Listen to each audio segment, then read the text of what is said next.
여러분, 지난 수업에서 우리는 인공지능과 한 방법론인 머신러닝, 그리고 머신러닝의 세부 범주로 딥러닝에 대해 알아보았는데요. 오늘은 머신러닝의 종류와 머신러닝 안에서도 데이터 라벨 유무에 따른 학습 방법의 차이에 대해 알아보도록 하겠습니다. 그 전에 지난 시간에 배운 머신러닝에 대해 간단히 정리해볼까요? 머신러닝이란 입력받은 데이터를 분석하여 일정한 패턴과 규칙을 찾아내고 그 규칙을 통해서 의사결정 및 예측 등을 수행하는 방법, 즉 대량의 데이터를 기계가 스스로 규칙을 찾을 수 있도록 학습시키는 것을 머신러닝, 우리말로 기계학습이라고 합니다. 머신러닝 사용 사례를 통해 좀 더 알아볼까요? 예를 들어 여러분이 사용하는 메일함에 스팸 메일이 있는지 없는지 알고 싶다고 가정해 봅시다. 많은 메일을 주고받을 텐데 사람이 하나하나 메일을 열어 읽어보고 스팸 메일인지 아닌지 확인하고 판단하기란 어렵겠죠? 머신러닝을 이용해 보면 어떨까요? 먼저 인풋으로 메일 데이터를 입력하고 스팸 메일의 특징인 단어나 문장, 특수문자 등을 통해 스팸 메일을 걸러내는 규칙을 찾습니다. 사람이 메일을 하나하나 열어보고 판단하지 않아도 이렇게 머신러닝을 활용해 스팸 메일을 걸러낼 수 있습니다. 이 외에도 요즘엔 보이스피싱 전화 차단, 부정카드 사용 방지 등 우리 일상에서 머신러닝이 다양하게 사용되고 있습니다. 머신러닝은 크게 지도학습, 비지도학습, 강화학습 세 가지로 나뉩니다. 모든 머신러닝 알고리즘은 트레이닝 데이터를 인풋으로 사용하여 기계를 학습시키며 학습한 지식을 바탕으로 아웃풋을 출력합니다. 그리고 학습하는 데이터의 정답 포함 여부에 따라 지도학습과 비지도학습으로 나눌 수 있습니다. 정답이란 라벨로 데이터에 이름표를 붙이는 것을 의미합니다. 우리가 물건에 이름표를 붙여놓듯이 데이터에 대해서 라벨을 표기하는 것이죠. 먼저 지도학습이란 정답을 포함한 데이터를 학습하여 학습된 내용을 바탕으로 유사한 다른 문제의 정답을 맞히도록 하는 방식입니다. 즉, 알고리즘 훈련을 위해 입력값을 넣었을 때 반드시 정답을 포함한 데이터를 넣어서 기계의 예측들이 사람이 의도하는 정답을 출력하도록 지도하는 것이 바로 지도학습입니다. 지도학습은 분류와 회귀로 나뉘는데요. 주어진 입력이 어떤 종류의 값인지 표시하는 것을 분류, 둘 이상의 변수 관계를 나타내는 것을 회귀 분석이라고 합니다. 예를 들어 볼까요? 수많은 과일 사진을 보고 기계가 그 종류를 자동으로 분류하는 학습을 하도록 만들고 싶다고 합시다. 알고리즘의 훈련을 위해 과일 사진 중에 어떤 것은 사과이고 또 어떤 것은 바나나인지에 대한 정답을 입력값으로 기계에 넣어야 합니다. 그러면 기계는 주어진 훈련 데이터를 입력값을 통해 과일 종류에 맞는 이름을 학습하여 예측하게 됩니다. 크기, 색, 형태 등 사진이 가진 특징들을 통해 노란색의 길쭉한 모양을 가진 어떤 것의 사진이 나오면 바나나임을 학습하여 맞추게 되는 것이죠. 이렇게 학습한 기계는 바나나 사진을 받아 판별하라는 명령이 왔을 때 바나나라고 정답을 출력할 수 있습니다. 이것이 지도학습에서도 분류에 해당하는 경우입니다. 분류는 출력의 정답 라벨 개수에 따라 2개일 땐 이진 분류, 3개 이상일 땐 다중 분류로 나뉩니다. 회귀 분석이란 둘 이상의 변수 관계를 나타내는 통계적 방법입니다. 이를테면 나이대에 따른 성장 속도를 예측하는 문제에 대해 생각해 봅시다. 15살의 학생이 20살이 되었을 때의 키를 예측하고 싶다면 매년 학생의 성장 그래프를 확인해야 합니다.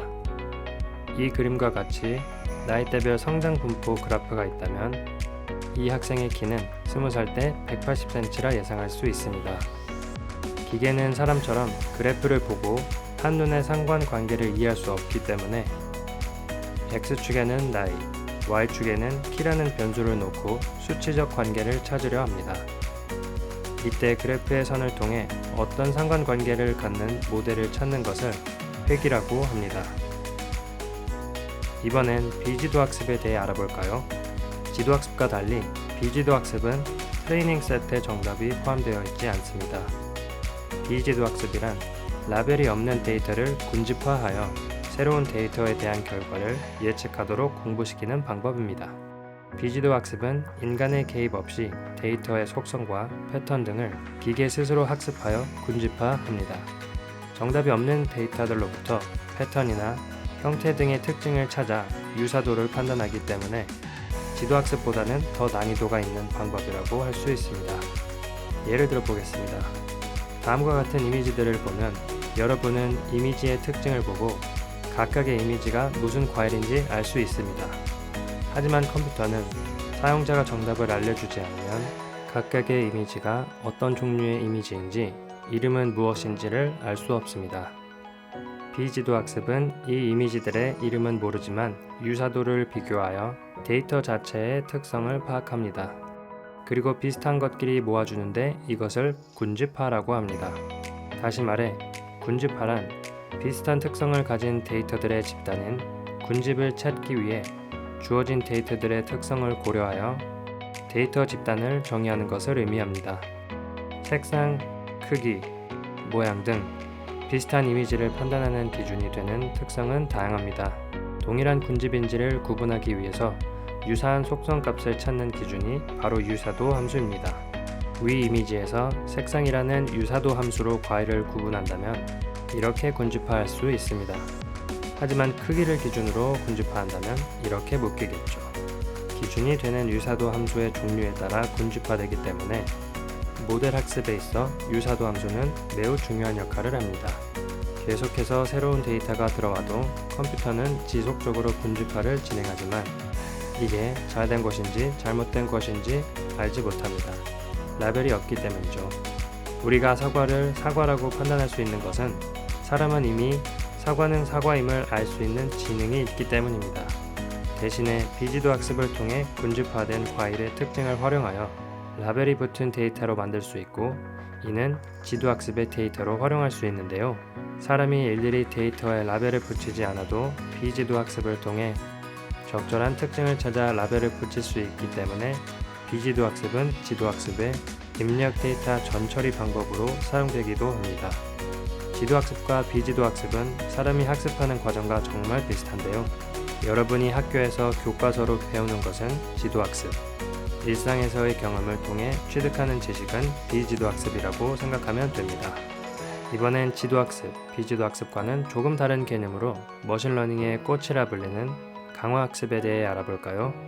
행동심리학에서 영감을 받은 강화학습은 학습의 시행착오를 통해 자신이 한 행동에 대해 보상을 받으며 강화를 하는 학습 방법입니다.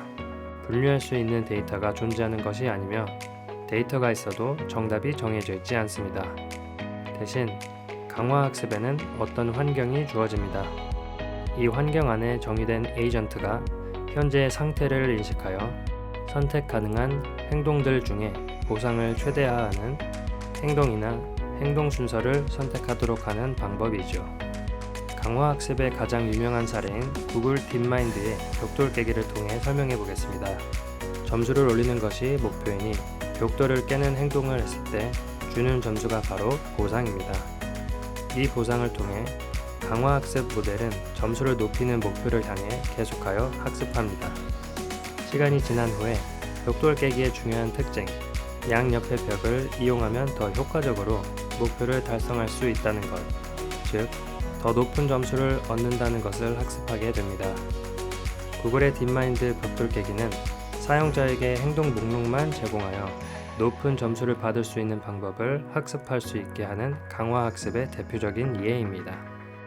강화학습은 행동으로 유발하는 실수와 보상을 통해 시행착오를 경험하며 목표를 찾게 만드는 알고리즘입니다.